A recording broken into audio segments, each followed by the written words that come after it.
Thank you so much, and thank you for inviting me to ESG Summit. It's always a pleasure to talk in these kind of environments and to exchange opinions and learn something new. So, in regards to the need for speed, the world is moving fast, and Asia is moving fast, North America is moving fast, Europe has to move fast. For years and decades, we have completely underestimated the political leadership in Europe. I'm talking Europe in general, but especially so in the Balkans. I mean, Balkans is probably the extreme case of that, but in Europe as a general, we have underestimated the role of political leadership. And, I'll just give some examples. People think that what we do in Montenegro, or my speed, is too fast. I think I'm too slow. For business standards and what is going on in the world, we are too slow. We are laggards. We are way behind. Way behind. And we are just trying to catch up. And the reason why people think I'm too fast is because they have zero real-life experience. They have never seen the business. They have never seen the profits. They have never seen the losses. They haven't felt the pain of LPs coming to their office and screaming, hey, why are you losing money so much? What's going on? Nobody called them. There was no investor calling them and saying, why are you so sloppy in your business? Why? Nobody, there's no accountability. When we compare ourselves to the United States, and we have to compare ourselves to the United States, because United States have had similar GDP as Eurozone 10 years ago. Now United States have 50–60% higher GDP. And we have to ask why. Because half of the Congress members are the people who have succeeded in life first and then became politicians. In Europe, who is leading Europe? Career politicians who are clueless about life, clueless about business, and clueless about the world in general. And I have to say, I'm sorry to say, but that's the reality. And the extreme version of that is Montenegro and Balkans in general. Extreme version of that. And the problem is, we have a need for speed in order to catch up. Not to lead, actually, but to catch up with the world and to catch up with the speed. And if we don't do that, what will happen? I've seen the map when I studied in Japan, and the world, if you ask the Japanese, it looks like Europe is the far west, and New York is the far east. That's how it looks, the map from the Japanese standpoint. And that's what the map will look like in reality, in economic terms, if we don't do something about this. So the need for speed is need to stay alive, need to stay important, need to stay dynamic and vibrant. This is what it is. And we have to get ourselves together, and understand this. In Europe, we have to get rid of the business barriers. We have to get rid of all the things that were impeding the growth. We have to think about the pro-business mentality. We have to think, why the businesses are not choosing Europe, why they're going elsewhere. We have to rethink the business model of Europe as a general. And Montenegro wants to lead that way. People say we want to join EU. Yes, we want to join EU, but we want to be pro-business state. And we want to show everybody that you can be pro-business and you can be pro-EU, you can be transparent, you can follow all the rules, you can make sure that everything is done by the book, but at the same time, you're going to create jobs, economic growth, and additional value to your country. Why I'm a little bit critical about Montenegro, about wider Balkans, about Europe, because I love Project Europe. I came back because of the Project Europe, because I'm fully engaged and I have skin in the game. So I want this to succeed. I don't want it to fail. And we have to recognize what is good, what is bad. And we have to amend things that are good and bad. And within the European framework, we as a region, or we as a country, we are especially flawed with a lot of problems that we have inherited, etc. And we need to move fast. So some people mistake transparency for lack of taking responsibility. If you went on a free elections and you have been chosen through the MPs as somebody who has to lead the country, you have to take responsibility. You cannot push, as Madame Blair said, oh, you have to have like 20 sides to co-sign with you so that you feel comfortable that you go into a business. You need to sign there. Your name has to be there. If you make a mistake, you made a mistake. And next time, the people are not going to vote you if you made a mistake.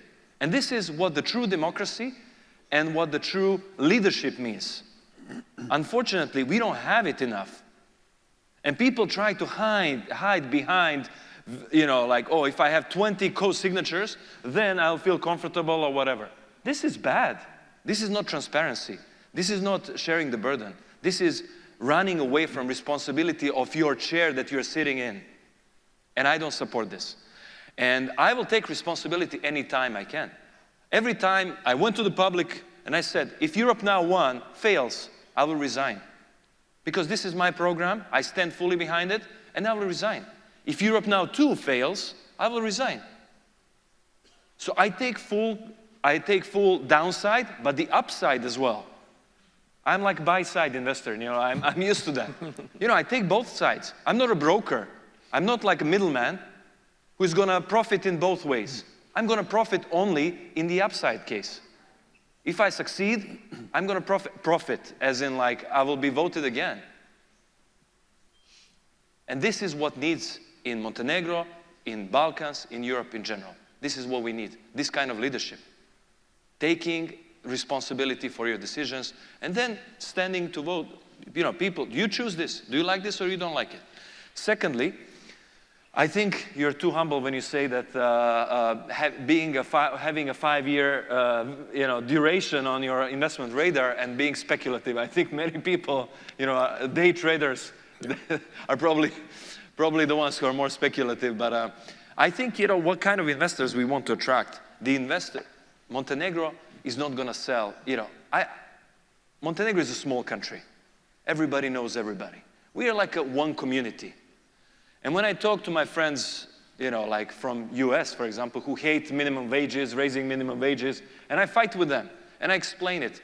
For fabric of a society of Montenegro, it's very important that we increase minimum wages.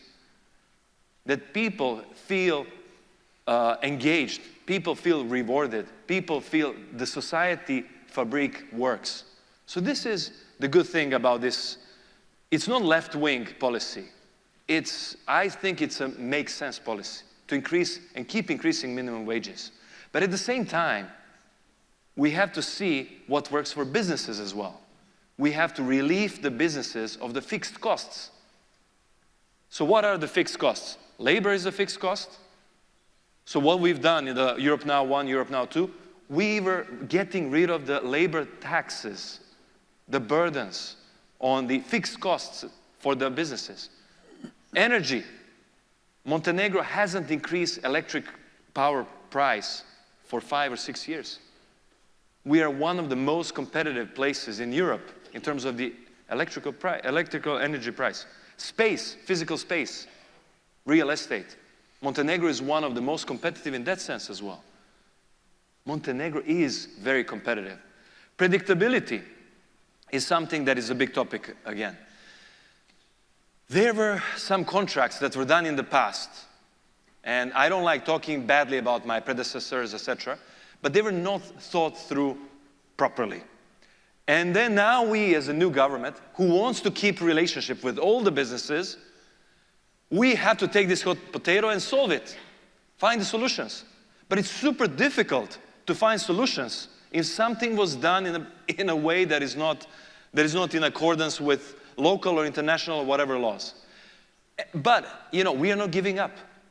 We want investors, good investors, to stay and to thrive. We want them, because we know it's a snowball effect. If we keep those, new will come, and they will, this is like word of mouth, and then we're going to have much better business environment. Predictability is about the mentality as well as the system. The two things, very, very key to predictability of a country.